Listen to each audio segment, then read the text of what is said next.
fabulous walkthrough with the artists, and then we'll have a great reception. So thank you. Thank you.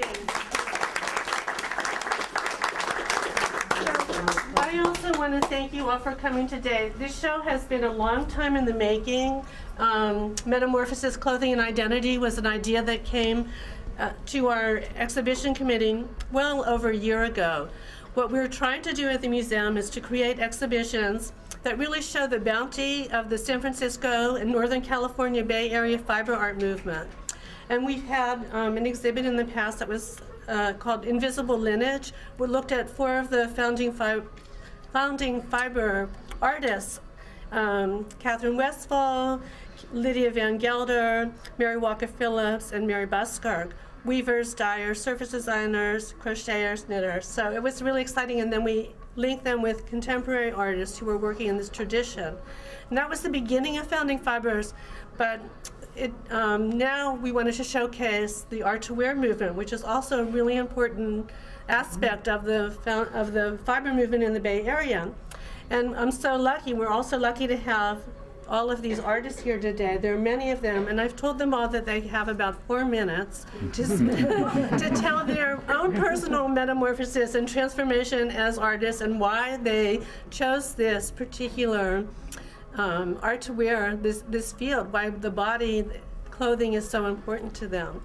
We will start here in the entrance, and Peggy McLeod is the sister of Kaylee Manuel, and she will speak about her sister's work. Okay. I watched my sister's metamorphosis, starting when she had her first 2 kids, both in diapers, and she was a painter. She began by painting unbleached muslin. It was cheap, it took the pigment well, and she could create clothing to be worn. At first it was big paintings, and she'd cut a hole in the middle and put it on. So we all had Kaylee's ponchos. And then over the years, it morphed into ever more sophisticated, beautiful, mind-blowingly gorgeous items. But one thing held true. She wanted it to be worn. She wanted it out on the street. She didn't want it in the basement of the museum, although some of her things now are. But many of them are worn by members of the family. And they range all the way from the remaining earring from the set my daughter lost one of, to things like jackets, to leather necklaces. One of the ones she painted a series of was called the heart repair necklace when she was going through sadness. So we all had her heart repair necklaces. And I want to tell you a little bit about the construction, because I was there when she was on the loft floor painting hundreds of feathers individually, each one a work of art. She wasn't thinking about what was the whole thing going to look like. She was such a perfectionist. She did the hundreds of feathers, and then I can remember her laying them on areas of a suede collar like an amulet, moving this around, that around, then she'd pause. But what would come up finally is a creation like this. There would be, say, 400 feathers in this. And these were sold through galleries. She never did go commercial. And they would be a few $1,000s, but it would take her 4 months to do all of this painting. What else can I tell you? Do you have any questions for me? Because that's the quickie overview, and I'm sensitive to this 4-minute limit. Okay, her works now, there are 15 at the De Young, and one of the happiest days of her life before she died was learning that the De Young had acquired black and white, which is a kimono shape, just in black and white.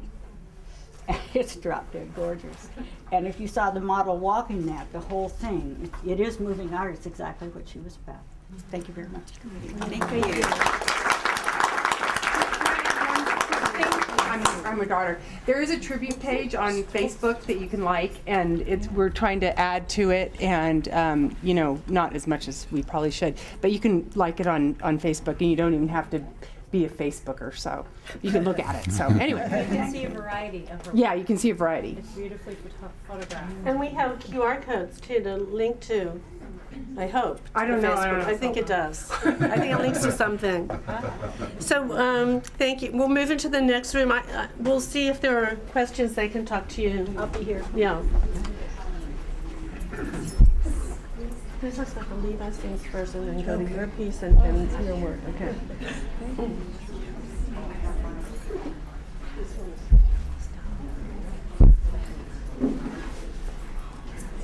Okay, so I'm going to start over here with the Levi's clothes contest. In 1973, or maybe in 1972 actually, Levi's sponsored a contest for people to decorate their jeans and jackets, and they got an overwhelming response. And we are very lucky to have 4 pieces in the center that I borrowed from Levi's Strauss & Company that are in their private collection, including the very famous Watergate jeans. If you look at the fly, it's got a picture of Nixon. And then locally, we have 2 artists, Wendy and Kiaka Stitt, who loaned 2 outfits, and then Janet Lipkin, who has this wonderful parent outfit, so she can talk about her work. Oh, am I talking about my work now? Yeah. Okay, Yeah. so this is 1974, and I was actually invited by, I don't know, the curator, if I can remember, to the exhibit. And part of what I like when I look back at my history is how I never knew anything, and I still did it. And it's probably still the way I work, but here I had just learned tie-dye. I had just learned kind of embroidery, really simple embroidery, and I had dyed, all hand-painted all these kind of parrot-like shapes, and everything for me was about transformation. And it seems like every decade of my life I have done a bird. So a bird is really important to me, and I think it's about freedom and like that. So over here is me, and one thing, if you don't know about my work, you can realize I love color. And I love playing with color, and I love texture. And I started as a crocheter, and in 1974, I'd already been crocheting since 1969. I got Rolfed, you know. And after I got Rolfed, I picked up a big crochet hook and began this. Then these, I had 10 years of crochet, 10 years of machine knitting, part of what I was doing. Later, as my work evolved, I knit in black and white and dyed. So it's not that much different than this. And then the knitting machine came out with a new kind of machine where you could draw a picture and actually knit as big as you wanted. To understand that, you would have to know my history, but you can come to the talk on the 30th if you want to. But that was the beginning of that. And again, it's a bird. It's woman under transition, transformation. And these are reversible. The inside's really neat and tight. And that's hand knit and hand knit. And recently I started painting. And a lot of the work I'm focusing on right now are my folk doll collection. And I think it all just goes back to when I was a little girl making paper dolls. And I think that's 4 minutes, so. And I just want to point out that Janet and I worked together picking things from her collection, and she was one of the artists that wanted to pick things from every decade of her life. So each of the artists that I worked with, we selected different things. In some cases, it's more of an overall transformation of their work, and then in other cases, it's a particular style or period. So Wendy, where is she? I'm here. Oh, yay, okay. So these are her 2 pieces. So I was 20 years old when I attended the Museum Art School in Portland, Oregon, and I was in charge of the bulletin board at the school. And it was a huge floor-to-ceiling bulletin board that offered opportunities to students and to artists. So when this poster came in, I put it up on the bulletin board, and I decided to enter the contest. And fortunately, I decided to keep the poster too, so I've had it all these years. I recently had it restored because it had a few holes in it and stuff like that. But it may be the only one outside of the Levi Strauss corporate offices. So I did this jacket for the contest, and it won a 4th place. So it meant I won $200, which was a lot of money back then. At some point down the road, when I moved to San Francisco, I needed money, so I sold it back to the museum with the stipulation that I could purchase it back for the same price. I have all this in writing, and I saved all the letters. I have like every envelope and everything. Thanks. And these are the pants that I made for my brother's birthday in 1968. There's a little Peter Max embroidered smile here, and on the back it says, "Happy Birthday, Sam." And then the cool thing is I asked him, well, what should I put with this outfit? You know, what would be the good shirt to wear? And he says, well, back in the day, we got work shirts, and we cut the collars off and turned them under to make it look like a Nehru jacket, right? Yay, we're so old, I love it. So the thing that was really cool is that my son Ben actually found this shirt at the Goodwill, and it's a JCPenney shirt, like 70% polyester, 30% cotton, and someone had actually embroidered on it in little flowers and stuff. And you can see that the collar's actually turned down. So it's a period piece. And then this jacket, I was contacted by the Levi Strauss people. This jacket, I was asked to do a page in a how-to book. It was how to decorate your denim, right? Like, but so I did this, and I wrote the how to do the appliques, how to make the little Nehru collar in the front. And by the time that the book was to come out, the trend for decorated denim had pretty much was gone. So the book never came out. So, but I still have the jacket. And these are just images that were all in my sketchbook at the time. And then I have the books over here and the newspaper article that came out in California Living Magazine and the Chronicle, and slides, and there's the receipt for the $200. Yeah, so that's it.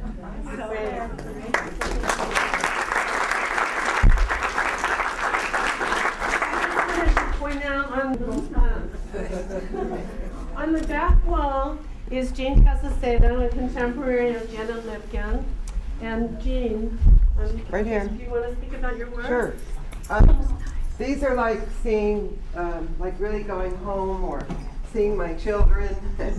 I tell stories. I of painting and traditional materials at Pratt did interest me, and learned how to crochet in the summer of my freshman year, and that was all history from there. It was all about textiles and thread.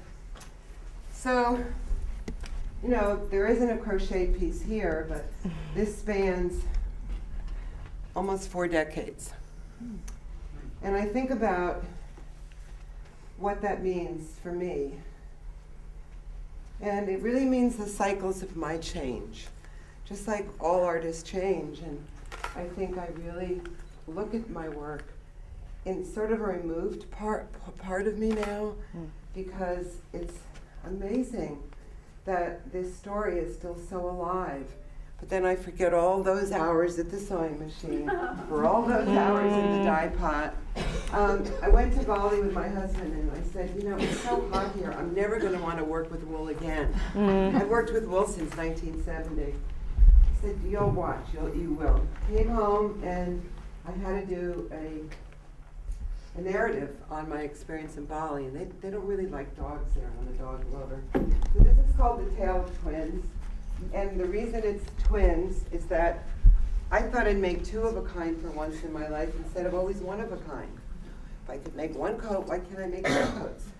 So it really is about not so much the dog, but the twins, that there is an actually similar, almost identical coat that goes with this. The trouble in the Middle East was very heartbreaking for me. The name of this piece is Red Sea, Orange Feather. It's about the perhaps, you know, peace could come by its wear and be more of a mythical kind of wonderful spirit. insight, always going down into my well, trying to figure out what I need to say. The raincoat, just simply rain, rain, rain. I had to make a raincoat with holes. And, you know, just I like to have a sense of humor in my work as well. And recently, I love the scale of working small, and instead of kind of making portraits that are landscapes or documentaries of a place, I'm interested more in the emotional part of the psyche and the body. And so these really are portraits. And I think if you look close, you'll see how that came about. And I just love working small. It's really great, you know. And it's just really great to be here and see all this history here. This is amazing history. Thank you for having this exhibition. Thank you. Thanks.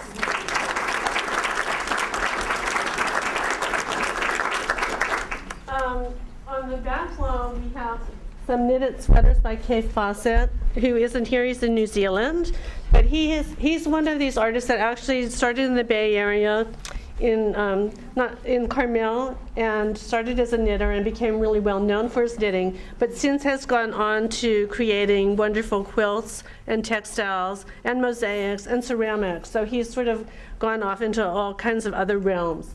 But it's really nice to have some of these early examples of his knitted sweaters. And then we have the work of Ellen Hopley, and she has her earlier work and later work. Ellen. Hello. Hello. Hello, everybody. My earlier work is here, the pleated things, which seem so fancy now. I started doing pleats because I was able to get my hands on a Chinese pleated skirt that needed repair, and the skirt had knife pleats with embroidery, and when the wearer moved, the images would move too. The butterflies would fly and the birds would fly, and it was so fascinating that I spent the next 25 years making pleated clothes, although not with birds on them.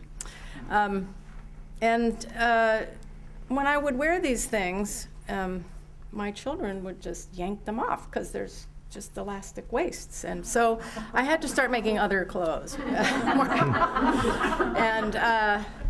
And I make a lot of different kinds of clothes, but the other things I have here are these pieces and what I'm wearing that I've made from cut-up quilts. I know, I'm so sorry. An example of one of the whole ones is on the wall, one I will never cut up because it is so spectacular. But lots of them are, this one, for instance, was made from a quilt that the Sami people use every day. They just fold them up and lay down on them and stack them up as walls between them and their neighbors.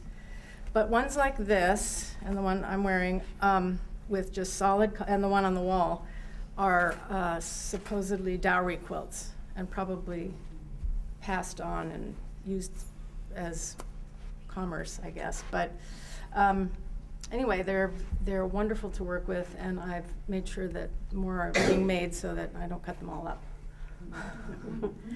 And I just can't stop making clothes. And selling them in studio sales. And, Yeah. And her pieces are available for sale here in the gallery. Some of the pieces are available for sale. You can check out our price list. Okay, thank you.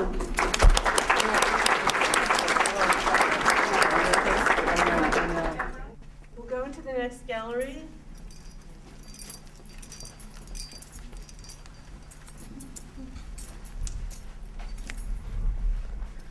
Start over here with Marion.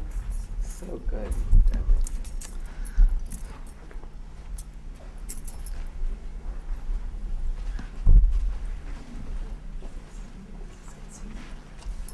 And where's Annalise? Okay, I'm going to just talk a little bit about Marion Clayton. Marion Clayton did all of this work on this wall, and she is hopefully coming later this afternoon. So I hope that she and Roger will actually be able to make it. But she said, let her work speak for itself. But my 2 cents on her work is that it's fabulous and luxurious. And she really was the queen of tie-dye. And she is known for doing these amazing tie-dyes and experimenting with it. And one of the things she did was the sets and costumes for the traveling musical of Hair back in the 1969, 70. And from then, that effort, this is a piece that is actually in our collection. And so she has some wall pieces like this, but you know, the amazing ability of her planji or tie-dye is just fantastic. And then she's known for her silk velvets and cut velvet pieces and the discharge, and also for her success in the industry.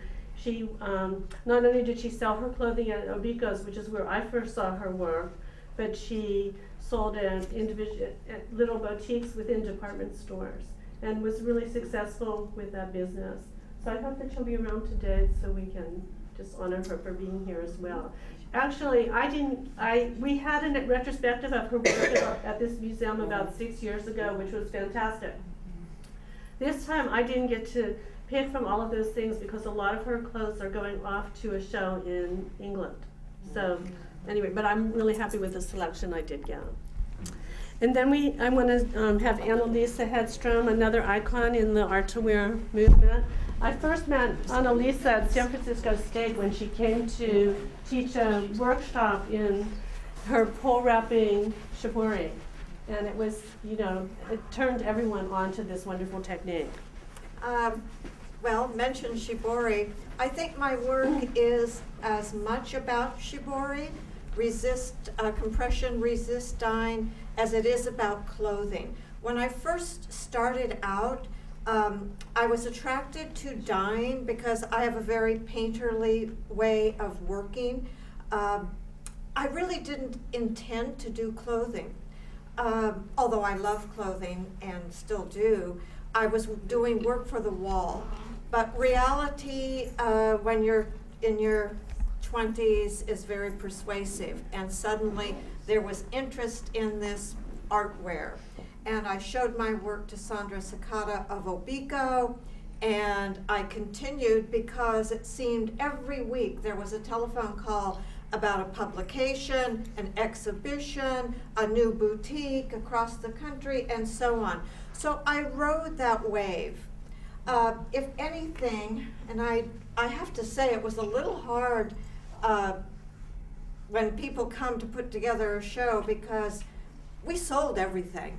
And it was really a few leftovers, and fortunately a few things I saved that I could show Deborah. I love color and I love piecing. And I continue to work today, but I'm back to the wall. And although I keep my fingers into design, as I call it now, doing limited edition clothing that's a little more simple, a little less labor intensive, and accessories. So that's it. Please talk to me at the reception if you have questions. And thank you, Deborah. Point out the two pieces here that are not dyed, but talk about that process a little bit. Yeah, I think when you work with a technique, you can be propelled by the limitations. I'm really interested in shibori as a process, and I think I have pushed it and exploited some of the characteristics of particularly Arashi shibori with the pleats and so on.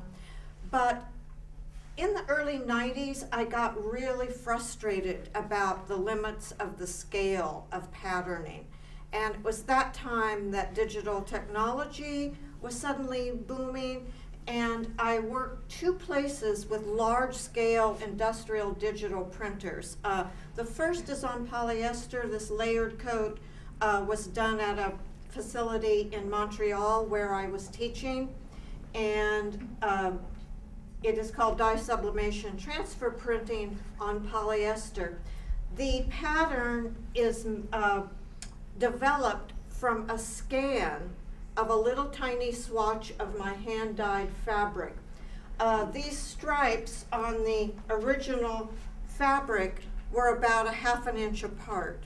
So suddenly there was this possibility of blowing up the pattern and changing the color with the push of the button, and cutting and piecing in a virtual way as I had done in my other work. This is actually done with a Mimaki printer at University of Nebraska, and I was invited to come and spend a week working with their digital printer and to develop work for an exhibition and a small catalog, which I did. If you're an artisan, I think you have to love what happens when you're making. I get very involved in the beauty of the process. To tell you the truth, when something is done, I want it out of my sight. It's finished. But I go back to the studio and love that discovery. So this print is actually developed from a little snapshot of fabric wrapped around the pole. And for those of you who understand shibori, one of my techniques is wrapping fabric around a pole. And it's pushed into pleats. So this picture was developed from this image of the process. And so it's a kind of a little private thing. You would never know that, but I still do a little bit of work with the digital process, but I love the die pot. Thank you.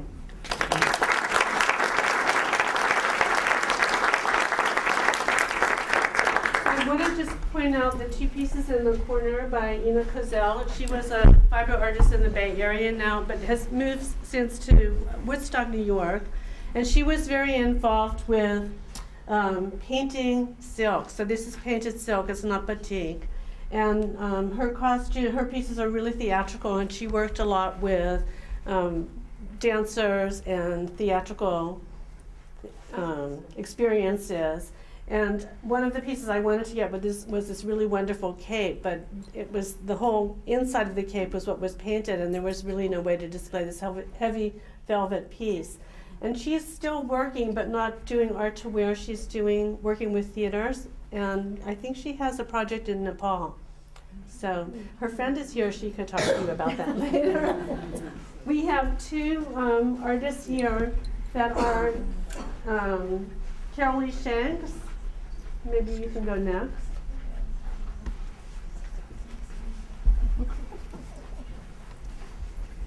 Thank you. I kind of come after people like Jean and Janet and Annalisa. What? The old people. No, but I mean, I feel like in the legacy of the founding fibers, I kind of came a little later. I went to school at UC Davis, and I was introduced to shibori there by Catherine Westphal. Oh, huh. And she learned from Yoshiko Wada, so there's all these connections. And I'm primarily a stitcher. I really like to sew, and I like to sew with my machine, and I like to sew with my hand. So that's why you can see all these little threads. And I started piercing into cloth, which is the same motion as stitching, but it also kind of creates a really nice surface. I'm not really a dyer, but I took an indigo dye workshop with Barbara Shapiro a few years back, and at that point I made an indigo dye pot, and this is the one thing I made, and it's stitched shibori. And I don't know, I'm sewing for the body, and it's my business as well, so I have to really think about that, not just as an art form, but as a way to make a living. So that's kind of where I'm coming from. Questions on Carol and Annalisa and Angelina and a few other artists will be we'll do a trunk show after our program on March 30th. So you're welcome to come back here and support them and support the museum. See what we do. Yeah. And this hat was made by Marion Clayton. Oh, sweet. That's really nice. And then Angelina De Antonios is here of Ocelot, well-known San Francisco designer of the younger generation, next generation. Well, it's funny because I was in Colorado and I was had been into photography and I joined the Weavers Guild, started weaving, and I found Yoshiko Wada's book, and I loved Annalise's piece in there. And when I moved out to San Francisco, I thought, I think I'm pretty into textiles, but I don't know. I haven't really experienced it. So I called her up and asked her if she needed an intern. She said, no.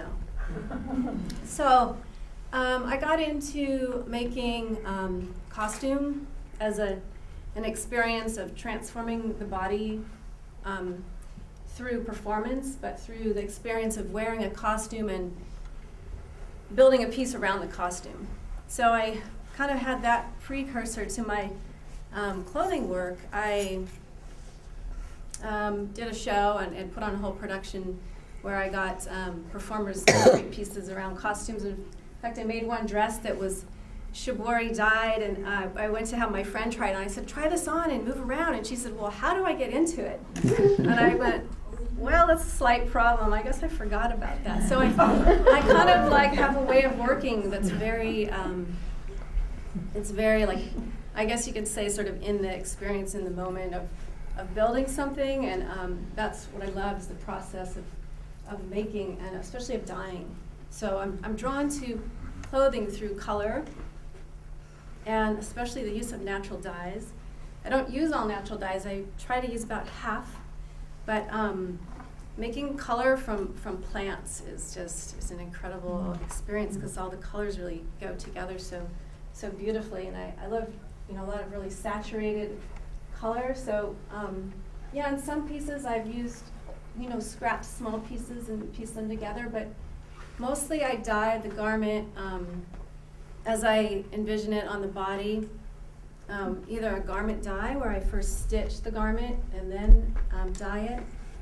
This piece isn't garment dyed, but it has that feeling. And one thing I love about making clothing is that on the body, it's like you transform the architecture and the field of the body. So if you were to see, I love doing the photography, you can see from like a distance the figure wearing the pattern. It reminds me of seeing the reflection of animals and the natural world. And so I like that scale and playing with the scale and the creativity of dress. I've always messed around. My mom always kind of chided me because I would change my outfit like about 8 times a day. So the experience of how you feel different in different clothes is so interesting, and how you experience yourself differently through playing around with the genre of dress and wearing different types of things. So let's see, what else would I like to say? Oh, the wall piece is a new piece that Joyce mounted for me, and I do pieces for the home as well. I like the contrast of architecture and usability and objects that are made with a textile orientation, but they're made also for the home and experiencing every day. And so that's one thing about clothing, is making clothing and seeing it worn is so wonderful, but we all have so many clothes that we don't, it's not like the essential thing you have to wear every day, like in some cultures when you have very few pieces of clothing. So that's one thing I'm getting into now, is sort of art objects, functional furniture for the home or for architectural spaces. So that's where this came out of. And yeah, just recently did these photographs, which takes me back to my early photography experience with my very old camera, 2 1/4 camera. So I created those for this show. Thanks for being here.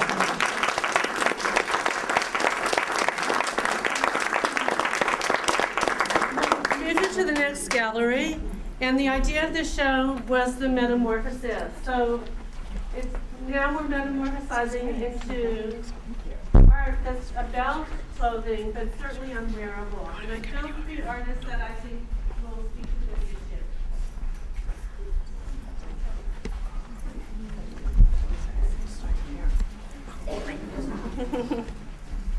issue. group to me. It is a big group. This is the work of Nancy Yodelman. And I was actually introduced to Nancy by one of the volunteers, Robin. So thank you for making that introduction.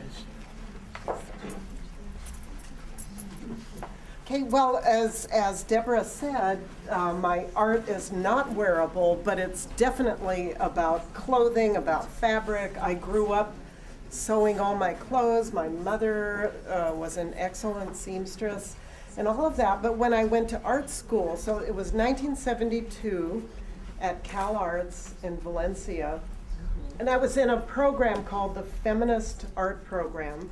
My teachers were Judy Chicago, who probably you've heard of, and also Miriam Shapiro, a painter who had just started gluing fabric on her work. And I remember being impressed that she had a patron who owned a fabric store who would give her all the fabric she wanted, and then she'd give him a painting. But anyway, during that time that's when I did the first works like this, dresses. So that was 42 years ago. But we really talked about in that program about how women would approach art differently. And I had no intention of like carving plaster or I wanted to do sculpture. So I started making, the first one I did, I sewed a dress and I glued buttons on it. I didn't sew them on, but they were all glued on. These are more recent. These are from, 2007. I think this is all 2009, and I have to look at the dates during 2007. And my idea with these, what I do is actually I take a casting of the dress. I work on high tables where I'll lay out a garment, pat it underneath with tissue paper, and then using plaster gauze and a harder setting plaster and then this acrylic material, make this casting that I pull the original dress out. And then I have like a blank canvas. I put a wire through the back so it can be hung like these. And then once I do that, I start using, like this one underneath here, if you look closely, there's a lot of dried flowers and all kinds of things. And then these buttons on cards and greeting cards. I buy a lot of things on eBay. So they're, it was somebody's button collection that she had dyed, and then the daughter-in-law sold it on eBay, I think for $30 or whatever, but it was a huge box. And this woman had painstakingly sewed the buttons on cards. So I call this collection. This one has photos that are all cut into strips to make a pattern. They're wedding photos down the middle, portraits, special events, and I think the weddings are mostly from the 1950s, and then the others, but they're all anonymous people. It's always amazing to me when this really neat stuff ends up on eBay. As a much younger person, I would go to secondhand stores and all of that, but now eBay is great. And one of the best things I bought on eBay was a collection of love letters. This is part of a series called Dearest Alan. It was over 100 love letters written by 39 different women, all to the same man.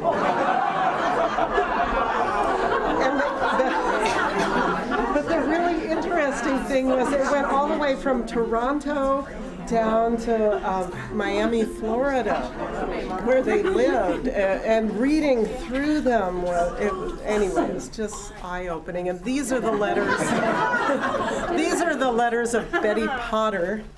The letters were pretty much all the same. They started out really happy and flirty, and then they started saying, "Why don't you ever write back?" Then they were sort of heartbreaking, like there's one in here, it says, "What in the world has gone wrong?"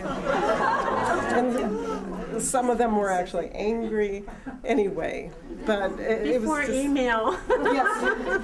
But yeah, from 1928 to 1932 was the time of and the beautiful calligraphy, the stationery, the stamps. And I guess it's not that he was a sentimental person. what I heard from the dealer that I bought the letters from through eBay, he never threw anything away. So they were just put in a trunk. I mean, he had his first car, which was, you know, an old, what do you call it, Model T. Anyway, so that's all. I mean, I don't want to take up too much time, but Is yes. there a picture of him on that dress?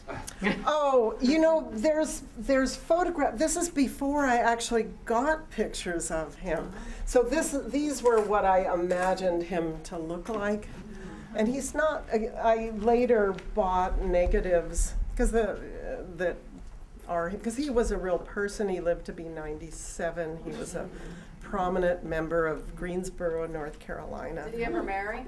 Yes, he did. In 1932? In 1934, he married, but it was not one of the letter writers. It was the daughter of a very, very wealthy man. Maybe, anyway. But interesting. So that's not him, but on my website I have pictures of, his name was Alan Watkins. And I've even spoken to his son, who 5 years ago was 75. So. Well, Anyway. thank you.